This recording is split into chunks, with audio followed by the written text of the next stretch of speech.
నేను ఎక్కడో అవధానం చేస్తుంటే అడిగారు, అర్ధనారీశ్వరుడు బస్సు ఎక్కితే ఆడవాళ్ళ సీట్లో కూర్చోవాలా మగవాళ్ళ సీట్లో కూర్చోవాలా అన్నారు. పెద్ద సమస్య మరి. అప్రస్తుత ప్రసంగమని అవధానాల్లో అడుగుతూ ఉంటారు సరదాగా, మనస్సు పక్కదారి పట్టించడం. గంభీరంగా ఓ పద్యం అలుగుతుంటే మధ్యలో ఎలాంటి పిచ్చి ప్రశ్న కూడా వేస్తారు. అర్ధనారీశ్వరుడు ఆర్టీసీ బస్సు ఎక్కాడండి, ఆడవాళ్ళ సీట్లో కూర్చోవాలా మగవాళ్ళ సీట్లో కూర్చోవాలా అంటే నేను వెంటనే ఆలోచించి చెప్పా, ఎక్కడైనా కూర్చోవచ్చండి, అన్ని సీట్లు ఖాళీ అవుతాయన్న. ఎందుకన్నాడు, ఆయన మెడలో పావు ఉంటుంది కదా అన్నది.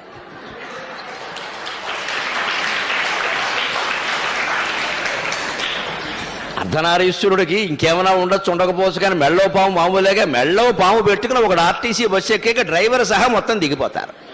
ఇక పావు డ్రైవింగ్ చేయాల్సిందే. అందుకే ఆ బస్సు అంతా అయిందేనండి, ఎక్కడైనా కూర్చోవచ్చు అన్న. ఇదే చమత్కారం, ఇదే తెలివి, ఇదే సత్యస్ఫురణ. అలాగే ఎవరన్నా బస్సు ఎక్కి వెళ్ళిపోదాం అనుకుంటాం